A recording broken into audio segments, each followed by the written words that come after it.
ಓಂ ಸೂರ್ಯೋ ದೇವೀಮುಷ ಸಂರೋಚಮಾನಾಂ ಮರ್ಯೋ ನ ಯೋಷಾಮಭ್ಯೇತಿ ಪಶ್ಚಾತ್ ಯತ್ರ ನರೋ ದೇವಯಂತೋ ಯುಗಾನಿ ವಿತನ್ವತೆ ಪ್ರತಿಭದ್ರಾಯ ಭದ್ರಂ ಭದ್ರಾ ಅಶ್ವಾ ಹರಿತ ಸೂರ್ಯಸ್ಯ ಚಿತ್ರ ಏತಗ್ವಾ ಅನುಮಾದ್ಯಾಸಃ ನಮಸ್ಯಂತೋ ದಿವ ಪೃಷ್ಠಮಸ್ತುಃ ಪರಿದ್ಯಾವಾ ಪೃಥಿವೀಯಂತಿ ಸದ್ಯಃ ಶ್ರೀ ಗುರುಭ್ಯೋ ನಮಃ ಹರಿ ಓಂ. ಆತ್ಮೀಯ ಪ್ರಿಯ ಪ್ರೇಕ್ಷಕ ಮಿತ್ರರೇ, ನಿಮ್ಮೆಲ್ಲರ ಜೀವನ ಸುಖಕರ, ಸಂತುಷ್ಟಕರ, ಲಾಭಕರವಾಗಿರಲಿ ಅಂತ ನನ್ನ ಆರಾಧ್ಯ ದೇವಿ ಹೊರನಾಡು ಅನ್ನಪೂರ್ಣೇಶ್ವರಿಯ ಪಾದಗಳಿಗೆ ನಮಸ್ಕರಿಸ್ತಾ, ಪ್ರಿಯ ಪ್ರೇಕ್ಷಕ ಮಿತ್ರರೇ, ವೃಶ್ಚಿಕ ರಾಶಿ ಆಗಸ್ಟ್ ತಿಂಗಳ ಮಾಸ ಭವಿಷ್ಯ, ಶ್ರಾವಣ ಮಾಸದ ಮಾಸ ಭವಿಷ್ಯ ಹೇಗಿದೆ ಅನ್ನುವಂಥದ್ದನ್ನು ನಾವು ಈ ವಿಡಿಯೋಲಿ ನೋಡೋಣ. ಮೊದಲಿಗೆ ನಾಡಿನ ಸಮಸ್ತ ವೀಕ್ಷಕರಿಗೂ ಕೂಡ ನಾಗಚತುರ್ಥಿ, ನಾಗಪಂಚಮಿ ಹಬ್ಬದ ಹಾರ್ದಿಕ ಶುಭಾಶಯಗಳು, ವರಮಹಾಲಕ್ಷ್ಮಿ ಹಬ್ಬದ ಹಾರ್ದಿಕ ಶುಭಾಶಯಗಳು, ಶ್ರೀಕೃಷ್ಣ ಜನ್ಮಾಷ್ಟಮಿ ಹಬ್ಬದ ಹಾರ್ದಿಕ ಶುಭಾಶಯಗಳು, ಮಂಗಳ ಗೌರಿ ವ್ರತ ಹಬ್ಬದ ಹಾರ್ದಿಕ ಶುಭಾಶಯಗಳು, ಶ್ರಾವಣ ಶನಿವಾರ ಹಬ್ಬದ ಹಾರ್ದಿಕ ಶುಭಾಶಯಗಳು. ಹೀಗೆ ಶುಭಾಶಯಗಳನ್ನು ಹೇಳ್ಕೊಂಡ್ರೆ ಇನ್ನೂ ಒಂದು 4-5 ಶುಭಾಶಯಗಳು ಹೇಳ್ಬೋದು. ಯಾಕಂದರೆ ಹಬ್ಬದ ಮಾಸ ಅಂದರೆ ಶ್ರಾವಣ ಮಾಸ ಅಂತ ಹೇಳ್ತೀವಿ. ಹಾಗಾಗಿ ಈ ವ್ರತಗಳ ಬಗ್ಗೆ ಸಂಖ್ಯೆಗಳು ಇವೆಲ್ಲವನ್ನ ಕೂಡ ನಾನು ಇನ್ನೊಂದು ವಿಡಿಯೋಲಿ, ವರಮಹಾಲಕ್ಷ್ಮಿದ ಒಂದು ವಿಡಿಯೋ, ಹಾಗೆ ನಾಗ ಪಂಚಮಿಯ ಒಂದು ವಿಡಿಯೋ, ಈ ಥರ ವಿಡಿಯೋಗಳನ್ನು ಮಾಡಿ ನಾನು ನಿಮಗೆ ತಿಳಿಸ್ಕೊಡ್ತಾನೆ. ಈಗ ಮಾಸ ಭವಿಷ್ಯ ಮಾತ್ರ ನೋಡೋಣ. ಸರಿ, ಹಲವಾರು ಬದಲಾವಣೆಗಳು. ಏನು, ವೃಶ್ಚಿಕ ರಾಶಿಗೆ ಗುರುಬಲ ಇದೆ. ಗುರುಗಳೇ, ಗುರುಬಲ ಬಂದಾಯಿತು, 2 ತಿಂಗಳಾಯಿತು, ನೀವು ಹೇಳ್ತಾನೆ ಇದ್ದೀರಾ ಗುರುಬಲ ಬಂದಿದೆ ಬಂದಿದೆ ಬಂದಿದೆ ಅಂದರೆ ನಮಗೇನು ಅಭಿವೃದ್ಧಿ ಆಗ್ತಾನೆ ಇಲ್ಲ ಅನ್ನುವಂಥವ್ರು ನಿಮ್ಮ ಮೂಲ ಜಾತಕವನ್ನು ಒಮ್ಮೆ ನುರಿತ ಜ್ಯೋತಿಷ್ಯರಿಗೆ ತೋರಿಸ್ಕೊಳ್ಳಿ. ವೇದಿಕ್ ಅಸ್ಟ್ರಾಲಜಿ, ಹೈಯರ್ ಅಸ್ಟ್ರಾಲಜಿ ಪ್ರೆಡಿಕ್ಷನ್ಸನ್ನು ಮಾಡಿಸಿ ಏನಾದರೂ ಕೆಲವೊಂದು ಪರಿಹಾರಗಳು, ಬದಲಾವಣೆಗಳು ಬೇಕಾ ಅಂತ ನೋಡಿ ಆ ಪರಿಹಾರಗಳು ಅಥವಾ ಕೆಲವೊಂದು ದರ್ಶನಗಳನ್ನು ಮಾಡೋದ್ರಿಂದ, ಸರಳವಾಗಿ ಮಾಡೋದ್ರಿಂದ ನಿಮಗೆ ಆ ಗುರುಬಲ ಅನ್ನೋದು ಆಕ್ಟಿವೇಟ್ ಆಗುತ್ತೆ. ಜನ್ಮ ಜಾತಕದಲ್ಲಿ ಗುರುವಿನ ಸ್ಥಾನ ನೋಡಬೇಕಲ್ಲ. ಗುರು ಯಾವ ಮನೆ ಶತ್ರು ಮನೆಯಲ್ಲಿದ್ದಾರಾ, ನೀಚ ಸ್ಥಾನದಲ್ಲಿದ್ದಾರಾ, ವಕ್ರಿ ಆಗಿದ್ದಾರಾ, ಅಸ್ತಂಗತನಾಗಿದ್ದಾರಾ, ಅಥವಾ ಪಾಪಗ್ರಹಗಳ ಜೊತೆ ಯುತಿ ಆಗಿದ್ದಾರಾ, ಯಾವ್ದಾದ್ರು ರಾಹು ಜೊತೆ ಸೇರ್ಕೊಂಡಿದ್ದಾರಾ, ಅಥವಾ ಕೆಟ್ಟ ಗ್ರಹಗಳ ದೃಷ್ಟಿ ಇದೆಯಾ, ಪಾಪಕೃತರ ಯೋಗ ಇದೆಯಾ, ಎಷ್ಟು ಡಿಗ್ರಿಲಿದ್ದಾರೆ, ಎಷ್ಟು ಬಲ ಹೀನವಾಗಿದ್ದಾರೆ, ಇವೆಲ್ಲ ತಿಳ್ಕೋಬೇಕು ನೀವು. ಅದಕ್ಕೆ ನಿಮ್ಮ ಮೂಲ ಜಾತಕ ಬೇಕಾಗುತ್ತೆ. ಸರಿ, ಈಗ 17ನೇ ತಾರೀಕು ಸೂರ್ಯ ತನ್ನ ಸ್ವಕ್ಷೇತ್ರಕ್ಕೆ ಬರ್ತಾ ಇದ್ದಾರೆ. ಅಂದರೆ ವೃಶ್ಚಿಕ ರಾಶಿಯವರಿಗೆ ಭಾಗ್ಯಸ್ಥಾನದಲ್ಲಿರ್ತಕ್ಕಂಥ ಸೂರ್ಯ ದಶಮ ಸ್ಥಾನಕ್ಕೆ ಬರ್ತಾ ಇದ್ದಾರೆ. ಸೂರ್ಯ ತನ್ನ ಸ್ವಂತ ಮನೆಗೆ ಬರ್ತಾ ಇದ್ದಾರೆ. ತುಂಬ ಪಾಸಿಟಿವ್ ವೃಶ್ಚಿಕ ರಾಶಿಯವರಿಗೆ. ಹಾಗೆ ಬುಧ 22ನೇ ತಾರೀಕು ವಕ್ರಿಯಾಗಿ ಭಾಗ್ಯಸ್ಥಾನಕ್ಕೆ ಬರ್ತಾ ಇದ್ದಾರೆ. ಇದೊಂಥರ ಬ್ಯಾಲೆನ್ಸ್ಡ್ ಆಗಿರುತ್ತೆ, ಏನು ಒಳ್ಳೆಯದು ಇಲ್ಲ ಕೆಟ್ಟದ್ದು ಇಲ್ಲ ಬುಧನಿಂದ ಈ ತಿಂಗಳು ನಿಮಗೆ. 24ನೇ ತಾರೀಕು ಶುಕ್ರ ಲಾಭಸ್ಥಾನಕ್ಕೆ ಬರ್ತಾ ಇದ್ದಾರೆ. ಆದರೆ ನೀಚ ಸ್ಥಾನ, ನೀಚ ಅಂದರೆ 0, ಡೆಬಿಲೇಟೆಡ್ ಪೊಸಿಷನ್. ಆದರೂ ಆ ಮನೆ ತ್ರಿಕೋಣಾಧಿಪತಿಯ ಮನೆ, ತನ್ನ ಸ್ನೇಹಿತನ ಮನೆ, ಬುಧನ ಮನೆ, ಆದ್ದರಿಂದ ಒಂದು ಸ್ವಲ್ಪ ಮಟ್ಟಿಗೆ ಪರವಾಗಿಲ್ಲ. ಇನ್ನು 26ನೇ ತಾರೀಕು ಕುಜ ಅಂದರೆ ನಿಮ್ಮ ರಾಶ್ಯಾಧಿಪತಿ ಸಪ್ತಮದಿಂದ ಅಷ್ಟಮ ಸ್ಥಾನಕ್ಕೆ ಬರ್ತಾರೆ. ಕುಜ ದೋಷ ಅನ್ನುವಂಥದ್ದು ಪ್ರಾರಂಭ ಆಗುತ್ತೆ 26ನೇ ತಾರೀಕಿನಿಂದ, ಈ ತಿಂಗಳು ಅಂದರೆ ಆಗಸ್ಟ್ ತಿಂಗಳಿಂದ. ಸರಿ, ಹಾಗಿದ್ದಲ್ಲಿ ಗ್ರಹ ಸ್ಥಿತಿಗಳ ಬದಲಾವಣೆ, ಅದಕ್ಕೆ ಬೇಕಾದಂಥ ಅಭಿವೃದ್ಧಿ ಇವೆಲ್ಲವನ್ನು ನೋಡಬೇಕು. ಸುಖ ಇದ್ದಾಗ ಅನುಭವಿಸ್ಬೇಕು, ದುಃಖ ಇದ್ದಾಗ ದುಃಖವನ್ನು ಅನುಭವಿಸ್ಬೇಕು. ಸುಖ ದುಃಖ ಸಮಯ ಕೃತ್ವ ಲಾಭ ಲಾಭೋ ಜಯ ಜಯೋ. ಭಗವಂತ ಯಾವತ್ತೂ ಕೂಡ ಸುಖವಾಗಿ ಇಟ್ಟಿರಲ್ಲ, ಯಾವತ್ತೂ ದುಃಖವಾಗಿ ಇಟ್ಟಿರೋದಿಲ್ಲ. ನೀವು ಕರೆಕ್ಟಾಗಿ ಅರ್ಥ ಮಾಡ್ಕೊಳ್ಬೇಕು. ಎಷ್ಟು ಉದಾಹರಣೆಗಳನ್ನ ನಿಮಗೆ ಕೊಡ್ಬೋದು ಗೊತ್ತಾ? ಎಷ್ಟೋ ದೊಡ್ಡ ದೊಡ್ಡ ಉದಾಹರಣೆಗಳು ಕೊಡ್ಬೋದು ನಾನು ನಿಮಗೆ. ಒಂದು ಸಿಂಪಲ್ ಉದಾಹರಣೆ ಕೊಡೋದಾದರೆ, ಒಬ್ಬ ಮನುಷ್ಯ ಒಂದು ವಿಮಾನಕ್ಕೆ ಓನರ್ ಆಗಿದ್ದಂಥ ಮನುಷ್ಯ ಈಗ ಆ ವಿಮಾನದಲ್ಲಿ ಟಿಕೆಟ್ ತಗೊಂಡು ಪ್ಯಾಸೆಂಜರ್ ಆಗಿ ಪ್ರಯಾಣ ಮಾಡ್ತಾ ಇದ್ದೇನೆ. ಅಂದರೆ ಒಂದು ಕಾಲದಲ್ಲಿ ಪ್ರೈವೇಟ್ ಜೆಟ್ ಇತ್ತು. ಎಕ್ಸಾಂಪಲ್ ನಾನು ಕೊಟ್ಟಿದ್ದು. ಅಂದರೆ ಮೇಲಿದ್ದವರು ಕೆಳಗೆ ಬರಬೇಕು, ಕೆಳಗಿದ್ದವರು ಮೇಲೆ ಹೋಗಬೇಕು. ಇದೊಂದು ವೃತ್ತ, ಜೀವನದಲ್ಲಿ ಒಂದು ವೃತ್ತ. ಅದನ್ನು ನಾವು ಅರ್ಥ ಮಾಡ್ಕೊಳ್ಬೇಕು. ಸರಿ, ಹಾಗಿದ್ದಾಗ ಮೊದಲನೇದಾಗಿ ಸೂರ್ಯ ದಶಮ ಸ್ಥಾನಕ್ಕೆ ಬರ್ತಾ ಇದ್ದಾರೆ, 10ನೇ ಮನೆಗೆ ಬರ್ತಾ ಇದ್ದಾರೆ. ಏನು ಫಲ? ನಿಮ್ಮ ವೃಶ್ಚಿಕ ರಾಶಿಗೆ ಅಧಿಪತಿ ಯಾರು ಅಂತಂದರೆ ಕುಜ. ಕುಜನಿಗೆ ಸೂರ್ಯ ಮಿತ್ರನಾಗ್ತಾನೆ. ಮಿತ್ರನ ಫಲ ಹೇಗಿರುತ್ತೆ ನೋಡೋಣ. ಆಜ್ಞಾಮಾನ ವಿಭೂಷಣಾನಿ ವಸನ ವ್ಯಾಪಾರ ನಿದ್ರಾ ಕೃಷಿ ಪ್ರವ್ರಜ್ಯಾಗಮ ಕರ್ಮ ಜೀವನ ಯಶೋ ವಿಜ್ಞಾನ ವಿದ್ಯಾ ಕ್ರಮಾತ್. ಚತುರ್ಥ ಮತ್ತು ದಶಮ ಎರಡು ತುಂಬ ಬಲಿಷ್ಠವಾದ ಸ್ಥಾನ. 4ನೇ ಮನೆ ಸುಖ ಸ್ಥಾನ, 10ನೇ ಮನೆ ವೃತ್ತಿ ಸ್ಥಾನ. ಈಗ ವೃತ್ತಿ ಸ್ಥಾನಕ್ಕೆ ಬರ್ತಾ ಇದ್ದಾರೆ. 10th house lord is in 10th house. 10ನೇ ಮನೆ ಅಧಿಪತಿ 10ನೇ ಮನೆಯಲ್ಲಿದ್ದಾರೆ. ಯಾರು? ಸೂರ್ಯ. ಏನು ಹೇಳುತ್ತೆ? ರಾಜಗ್ರಹ ಸೂರ್ಯ ಗೋಚಾರದಲ್ಲಿ ದಶಮದಲ್ಲಿದ್ದಾಗ ಸುಖ ಶೌರ್ಯ ಭಾಕ್ ಖೇ ಅಂತ ಹೇಳಿ ಒಂದು ಶ್ಲೋಕ. ಸುಖ ಶೌರ್ಯ ಭಾಕ್ ಖೇ ಅಂತ ಹೇಳಿ ಏನು, ಯಶಸ್ವಿಯಾಗಿ ಒಳ್ಳೆ ದಿಗ್ಬಲ, ಸುತ್ತು ಎಲ್ಲ ಕಡೆಯಿಂದ ಬಲ ಇದ್ದು ಸಾಮಾನ್ಯವಾಗಿ ರವಿಯು ದಶಮದಲ್ಲಿದ್ದಾಗ ಒಳ್ಳೆಯ ಶಕ್ತಿ ಅನ್ನುವಂಥದ್ದು ದೇಹದಲ್ಲಿ ಉತ್ಪತ್ತಿಯಾಗುತ್ತೆ. ಜೊತೆಗೆ ಬಲಿಷ್ಠವಾದಂತಹ ಕೆಲಸಗಳು ನಿಮ್ಮನ್ನು ಒದಗಿ ಬರುತ್ತೆ. ರಾಜಕೀಯ ಮುಖಂಡತ್ವ, ಅಧಿಕಾರ, ಧನ ಮತ್ತು ಸರ್ಕಾರಿ ಉದ್ಯೋಗಗಳಲ್ಲಿ ಸಕ್ಸಸ್ ಅನ್ನ ಕೊಡ್ತಾನೆ. ಪಿತ್ರಾರ್ಜಿತ ಆಸ್ತಿ ವಿಚಾರವಾಗಿರ್ತಕ್ಕಂಥ ಸಮಸ್ಯೆಗಳು ದೂರ ಆಗುತ್ತೆ. ಉದ್ಯೋಗದಲ್ಲಿ ಅಭಿವೃದ್ಧಿ, ಸಂಪತ್ತು ಪ್ರಾಪ್ತಿಯಾಗುವಂಥದ್ದು, ಶುಭ ಫಲ ಅಧಿಕವಾಗಿದೆ ಅಂತ ಹೇಳ್ಬೋದು. ಆಮೇಲೆ ಸ್ವಲ್ಪ ಬಂಧುಗಳಿಂದ ಕಿರಿಕಿರಿ ಆಗುವಂಥ ಸಾಧ್ಯತೆಗಳು, ಅದನ್ನು ಕೂಡ ಎಲ್ಲಿ ಪಾಸಿಟಿವ್ ಇರುತ್ತೋ ನೆಗೆಟಿವ್ ಇರುತ್ತೆ, ಅದನ್ನು ಕೂಡ ನಾವು ನೋಡ್ಕೊಳ್ಬೇಕು. ಆಮೇಲೆ ಉದಾಹರಣೆಗೆ ಚಿನ್ನವನ್ನು ಕೊಳ್ಳೋದ್ರಲ್ಲಿ ಬಹಳ ಆಸೆ ಇರುತ್ತೆ ವೃಶ್ಚಿಕ ರಾಶಿಯವರು, ಈ ತಿಂಗಳು ಚಿನ್ನವನ್ನು ಕೊಳ್ತೀರಾ. ಮತ್ತು ಹಲ್ಲಿನ ನೋವು ಬರುವಂಥ ಸಾಧ್ಯತೆಗಳಿರುತ್ತೆ, ಸ್ವಲ್ಪ ಹುಷಾರಾಗಿರಬೇಕು. ಔಷಧಿಗಳನ್ನು ಹೆಚ್ಚು ತಗೊಳ್ತೀರಾ ಈ ಒಂದು ತಿಂಗಳಲ್ಲಿ. ಮತ್ತು ಮಣ್ಣಿನ ಕೆಲಸ ಮಾಡುವಂಥವ್ರು, ವ್ಯವಸಾಯ ಮಾಡುವಂಥವ್ರು ಆಗ್ಬೋದು, ಅಥವಾ ರಿಯಲ್ ಎಸ್ಟೇಟ್ ಬ್ರೋಕರ್ಸ್ ಆಗ್ಬೋದು, ಅಥವಾ ಮಣ್ಣಿಗೆ ಸಂಬಂಧಪಟ್ಟಂಥ ಯಾವುದೇ ಕೆಲಸ ಮಾಡ್ತಿದ್ರು ಅನುಕೂಲ. ರಾಜಸೇವೆ ಅಂದರೆ ಗೌರ್ಮೆಂಟ್ ಉದ್ಯೋಗ ಮಾಡ್ತಾ ಇರತಕ್ಕಂಥವ್ರಿಗೆ ಒಳ್ಳೆಯದು, ಇದರಿಂದ ಧನಾಗಮ ಪ್ರಾಪ್ತಿ ಆಗುತ್ತೆ. ಮತ್ತು ಸಾಂಬಾರ್ ಪದಾರ್ಥಗಳು, ಮಸಾಲಾ ಪದಾರ್ಥಗಳು, ಅಕ್ಕಿ, ಬೇಳೆ, ಉದ್ದು, ಈ ಥರದ್ದು ಉಪ್ಪು, ಈ ಥರದ್ದೆಲ್ಲ ಕ್ರಯ ಮಾಡುವಂಥವ್ರಿಗೆಲ್ಲ ಅಂದರೆ ಬಿಸ್ನೆಸ್ ಮಾಡುವಂಥವ್ರಿಗೆಲ್ಲ ಅತ್ಯಧಿಕವಾದಂಥ ಲಾಭ ಅನ್ನುವಂಥದ್ದು ವಿಶೇಷವಾಗಿ ಹೇಳುತ್ತೆ 10ನೇ ಮನೆಯಲ್ಲಿ 10ನೇ ಮನೆ ಅಧಿಪತಿ ಇದ್ದಾಗ. ಜೊತೆಗೆ ದಶಮಾಧಿಪತಿ ದಶಮದಲ್ಲಿದ್ದಾಗ ಏನು ಫಲ ಅನ್ನುವಂಥದ್ದನ್ನು ತಿಳಿಸುತ್ತೆ. ದಶಮಾಧಿಪತಿ ದಶಮದಲ್ಲಿದ್ದರೆ ಪಂಚಮಹಾಪುರುಷ ಯೋಗಗಳಿಗೆ ಸಮಾನವಾದಂಥ ಯೋಗಗಳು. ಏನು? ಕುಜನಿಂದ ರುಚಕ ಯೋಗ, ಬುಧನಿಂದ ಭದ್ರ ಯೋಗ, ಗುರುವಿಂದ ಹಂಸ ಯೋಗ, ಶುಕ್ರನಿಂದ ಮಾಳವ್ಯ ಯೋಗ, ಶನಿಯಿಂದ ಶಶಯೋಗ. ಈ 5 ಗ್ರಹದಿಂದ ಬರುವಂಥ 5 ಯೋಗಗಳಿಗೆ ಸಮ ಸೂರ್ಯ ತನ್ನ ಸ್ವಕ್ಷೇತ್ರದಲ್ಲಿದ್ದು ದಶಮದಲ್ಲಿದ್ದರೆ ಪಂಚಮಹಾಯೋಗಗಳ ಬಲವನ್ನು ಕೇವಲ ಸೂರ್ಯನೇ ಕೊಡ್ತಾನೆ. ಅರ್ಥ ಮಾಡ್ಕೊಳ್ಳಿ ಎಷ್ಟು ಬಲಿಷ್ಠವಾಗಿದೆ ಅಂತಂದರೆ ಈ ತಿಂಗಳು ನಿಮ್ಗೆ ಎಷ್ಟು ಚೆನ್ನಾಗಿದೆ, ಉಪಯೋಗಿಸ್ಕೊಳ್ಬೇಕಷ್ಟೇ. ಯಾರನ್ನೂ ವಿರೋಧ ಮಾಡ್ಕೋಬೇಡಿ, ನಿಮ್ಮ ಸ್ನೇಹಿತರು, ನಿಮಗೆ ಸಂಬಳ ಕೊಡುವಂಥ ನಿಮ್ಮ ಯಜಮಾನ ಆಗ್ಬೋದು, ನಿಮಗೆ ಪ್ರೀತಿ ಹಂಚುವಂಥ ನಿಮ್ಮ ಹೆಂಡತಿ ಆಗ್ಬೋದು, ಆಶೀರ್ವಾದ ಮಾಡುವಂಥ ತಂದೆ ತಾಯಿ ಆಗ್ಬೋದು, ಅಥವಾ ನಿಮ್ಗೊಂದು ಒಳ್ಳೆ ಮಾರ್ಗ ತೋರಿಸೋ ಗುರುಗಳಾಗ್ಬೋದು. ಯಾರನ್ನೂ ದೂರ ಮಾಡ್ಕೋಬೇಡಿ, ಯಾರನ್ನೂ ಕೋಪ ಮಾಡ್ಕೋಬೇಡಿ. ಈ ತಿಂಗಳು ಸ್ವಲ್ಪ ಕೋಪ ತಾಪಗಳು ಬರುತ್ತೆ, ಸ್ವಲ್ಪ ಖರ್ಚುಗಳು ಹೆಚ್ಚಾಗುತ್ತೆ, ಆದರೂ ತೊಂದರೆ ಇಲ್ಲ, ಭಯಪಡೋ ಅವಶ್ಯಕತೆ ಇಲ್ಲ. ಜೊತೆಗೆ ಶುಭಗ್ರಹ ಏನು ಸೂರ್ಯನನ್ನ ಶುಭ ಅಂತಾನೆ ತಗೋಬೇಕು, ಯಾಕಂದ್ರೆ ಅವರು ಸ್ವಂತ ಮನೆಯಲ್ಲಿದ್ದಾರೆ. ಯೋಗಗಳು ತುಂಬ ಚೆನ್ನಾಗಿರುತ್ತೆ. ಸ್ವಲ್ಪ ರಾಜಕೀಯ ಸಂಬಂಧಪಟ್ಟದ್ದೇನಾದ್ರೆ ಸ್ವಲ್ಪ ಚೆನ್ನಾಗಿ ಅಭಿವೃದ್ಧಿ ಆಗುತ್ತೆ. ಹೋಟೆಲ್ ಉದ್ಯಮ ಯಶಸ್ಸು ನಿಮಗೆ ಸಿಗುತ್ತೆ. ದುಷ್ಟ ಪ್ರವೃತ್ತಿಗಳೆಲ್ಲ ದೂರ ಆಗುತ್ತೆ. ಒಂದು ಹಂತಕ್ಕೆ ಒಳ್ಳೆಯ ಅಭಿವೃದ್ಧಿಯನ್ನು ನೀವು ಕಾಣಬಹುದಾಗುತ್ತೆ. ಇದೊಂದು ಮೇಜರ್ ಪ್ಲಸ್ ಪಾಯಿಂಟ್ ಆಯ್ತಾ.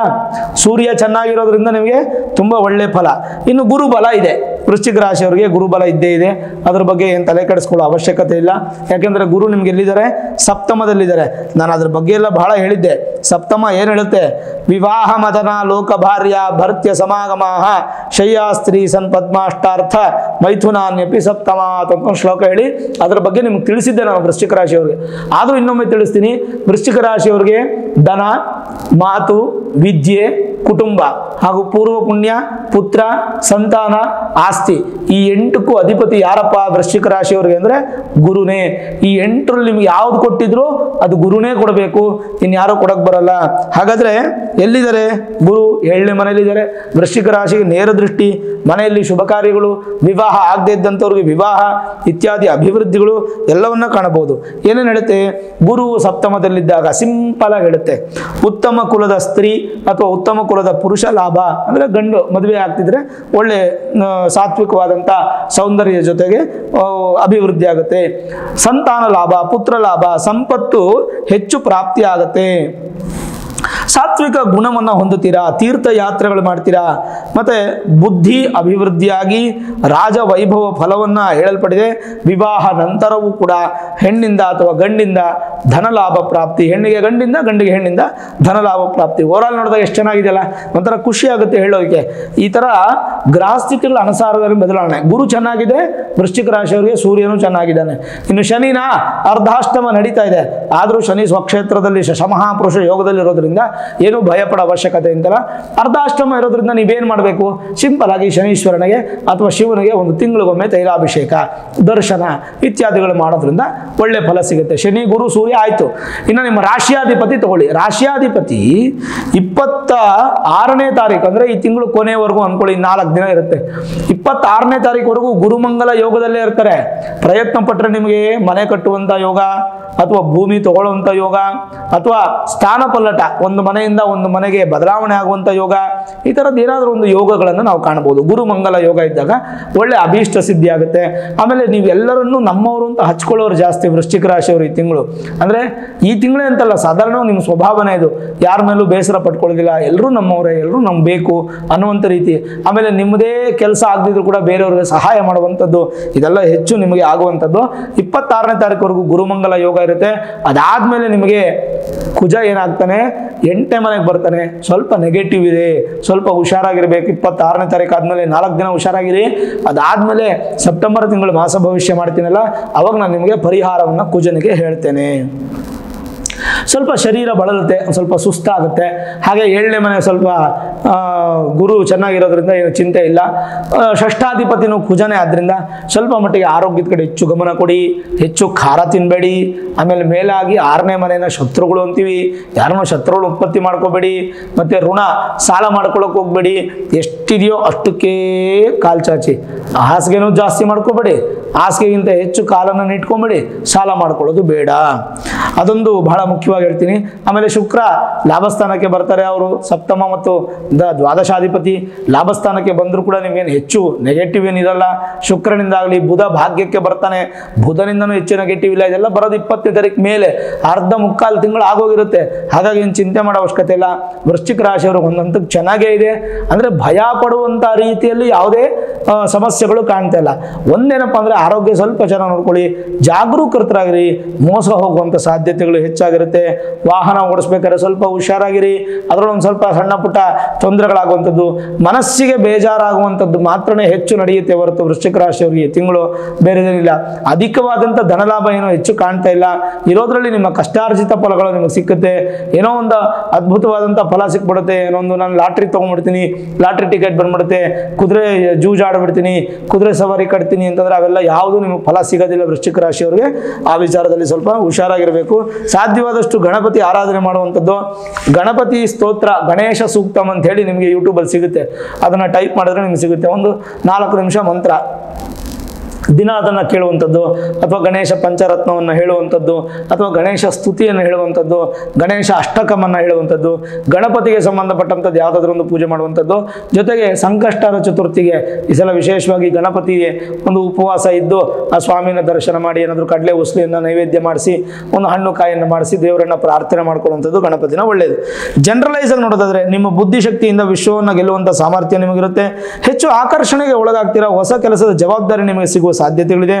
ಅಲ್ಪ ಪ್ರಯಾಣ ಇರುತ್ತೆ. ನೂತನ ವಾಹನ ಖರೀದಿ ನಿಮಗೆ ಮನಸ್ಸಿಗೆ ಇರುತ್ತದೆ. ಕೈಗಾರಿಕೋದ್ಯಮದಲ್ಲಿ ಉತ್ತಮ ಲಾಭ, ಆರೋಗ್ಯದಲ್ಲಿ ವೃದ್ಧಿಯನ್ನು ಕಾಣಬಹುದು. ವಿದ್ಯಾರ್ಥಿಗಳಿಗೆ ಅತ್ಯಂತ ಶುಭ. ವ್ಯಾಪಾರದಲ್ಲಿ ಕೂಡ ಬಹಳಷ್ಟು ಲಾಭ ಇದೆ. ಬಂಡವಾಳ ಹೂಡಿಕೆಗೆ ಈ ತಿಂಗಳು ತುಂಬ ಚೆನ್ನಾಗಿರುತ್ತೆ. ಕೃಷಿ ಕ್ಷೇತ್ರದಲ್ಲಿ ರೈತರಿಗೆ ಉತ್ತಮವಾದ ಲಾಭ. ಸಣ್ಣ ವ್ಯಾಪಾರಗಳಿಗೆ, ದೊಡ್ಡ ದೊಡ್ಡ ವ್ಯಾಪಾರಗಳಿಗೂ ಸಹ ಅಭಿವೃದ್ಧಿಯನ್ನು ಕಾಣಬಹುದು. ಬಂಧುಗಳ ಆಗಮನದಿಂದ ಮನಸ್ಸಿಗೆ ಸಂತೋಷ. ಭಾವನಾತ್ಮಕವಾಗಿ ಸ್ವಲ್ಪ ಒತ್ತಡಕ್ಕೆ ಸಿಲುಕಬೇಡಿ. ಯಾರಾದರೂ ಸೆಂಟಿಮೆಂಟಲ್ ಆಗಿ ನಿಮಗೆ ಮೋಸ ಮಾಡುವಂಥ ಸಾಧ್ಯತೆ ಇರುತ್ತೆ. ಅಯ್ಯೋ ನಂಗೆ ಕಷ್ಟ ಇದೆ, ನಂಗೆ ದುಃಖ ಇದೆ ಅಂತ ಒಂದು 100 ರೂಪಾಯಿ ತೊಗೊಂಡು ಹೋಗ್ಬಿಡೋದು. 100 ರೂಪಾಯಿ ಅಂದರೆ ನಾನು ಎಕ್ಸಾಂಪಲ್ ಹೇಳಿದೆ, 1 ಲಕ್ಷ ರೂಪಾಯಿ ತೊಗೊಳ್ಳಿ, ಹಂಗೆ ತೊಗೊಂಡು ಹೋಗ್ಬಿಡೋ ಸಾಧ್ಯತೆ. ಜನರು ನಿಮ್ಮ ಸುತ್ತೂ ಇರ್ತಾರೆ ಸೆಂಟಿಮೆಂಟಲ್ ಆಗಿ ನಿಮ್ಮನ್ನು ಸ್ವಲ್ಪ ಇದು ಮಾಡುವಂಥದ್ದು. ಹಾಗಾಗಿ ಮನೆ ಖರೀದಿ ಇತ್ಯಾದಿ ಮಾಡಬೇಕಾದ್ರೆ ಸ್ವಲ್ಪ ಜಾಗ್ರತೆ ಇರಿ. ಯಾವುದಕ್ಕೂ ಒಮ್ಮೆ ಹಿರಿಯರ ಸಲಹೆ ಪಡ್ಕೊಳ್ಳಿ ಅಥವಾ ಜ್ಯೋತಿಷ್ಯರ ಸಲಹೆ ಪಡ್ಕೊಳ್ಳುವಂಥದ್ದು ಒಳ್ಳೆಯದು. ಕುಟುಂಬದಲ್ಲಿ ನೆಮ್ಮದಿ ವಾತಾವರಣ ಇರುತ್ತೆ. ಸಹೋದರರ ಸಹಾಯ, ನೂತನ ವಾಹನ ಪ್ರಾಪ್ತಿ, ವಸ್ತ್ರಗಳ ಖರೀದಿನ ಹೆಚ್ಚು ಮಾಡ್ತೀರಾ. ಶಿಕ್ಷಕರಿಗೂ ತುಂಬ ಚೆನ್ನಾಗಿರುತ್ತೆ. Medical institutions, school, college institutions ನಡೆಸ್ತಕ್ಕಂಥವ್ರಿಗೆಲ್ಲ ಚೆನ್ನಾಗಿದೆ. ಕಾರ್ಯಗಳಲ್ಲಿ ಪ್ರಗತಿ, ಧನಲಾಭ, ದಾಂಪತ್ಯದಲ್ಲಿ ಹರ್ಷದಾಯಕ, ಸಮಾಜದಲ್ಲಿ ಗೌರವ ಹೆಚ್ಚಿರುತ್ತೆ.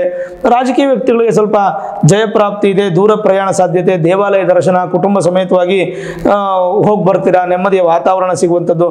ಸಹೋದ್ಯೋಗಿಗಳ ಜೊತೆ ಒಳ್ಳೆ ಪ್ರೀತಿ ಅನುಬಂಧ ವಾತ್ಸಲ್ಯ ನಿಮಗೆ ಹೆಚ್ಚಿರುತ್ತೆ. ಇನ್ನು ಅನಿರೀಕ್ಷಿತವಾಗಿ ಧನಲಾಭ ಪ್ರಾಪ್ತಿ ಈ ತಿಂಗಳಲ್ಲಿ ಅದೃಷ್ಟದ ತಿಂಗಳಾಗುತ್ತೆ. ಸಂಗೀತ ಕ್ರೀಡೆಗಳಲ್ಲಿ ಹೆಚ್ಚಿನ ಆಸಕ್ತಿ, ಹೊಸ ಹೊಸ ಯೋಚನೆಗಳು ನಿಮ್ಮನ್ನು ಜಯಪ್ರದವನ್ನು ಮಾಡುತ್ತೆ. ಮೃಷ್ಟಾನ್ನ ಭೋಜನ, ಒಳ್ಳೆ ಭೋಜನ ಮಾಡ್ತೀರಾ. ತೈಲ ಹಾಗೂ ನೀರಿನ ವ್ಯಾಪಾರಗಳಲ್ಲಿ ಉತ್ತಮವಾದ ಪ್ರಗತಿ. ಅದೇ ಮಾತ್ರನ ನೆಗೆಟಿವ್ ಇಲ್ವಾ, ಆಹಾರದ ವಿಚಾರದಲ್ಲಿ ಎಚ್ಚರ ವಹಿಸಬೇಕು. ಹಲ್ಲಿನ ಸಮಸ್ಯೆಗಳು ಬರುತ್ತೆ, ಕೋಪ ಜಾಸ್ತಿ ಬರುತ್ತೆ. ಬೇರೆಯವರು ವಿಚಾರದಲ್ಲಿ ತಲೆ ಹಾಕಬೇಡಿ. ಆದಾಯಕ್ಕಿಂತ ಹೆಚ್ಚು ಖರ್ಚು ಮಾಡುವಂಥ ಸಾಧ್ಯತೆಗಳು ಹೆಚ್ಚಾಗಿದೆ, ಸ್ವಲ್ಪ ಬ್ಯಾಲೆನ್ಸ್ ಮಾಡಬೇಕು. ಮತ್ತು ಸ್ಥಾನ ಪಲ್ಲಟ ಆಗುವಂಥ ಸಾಧ್ಯತೆಗಳು. ದುಡುಕಿ ಯಾವುದೇ ನಿರ್ಧಾರಗಳನ್ನು ತೆಗೆದುಕೊಳ್ಳಬಾರದು.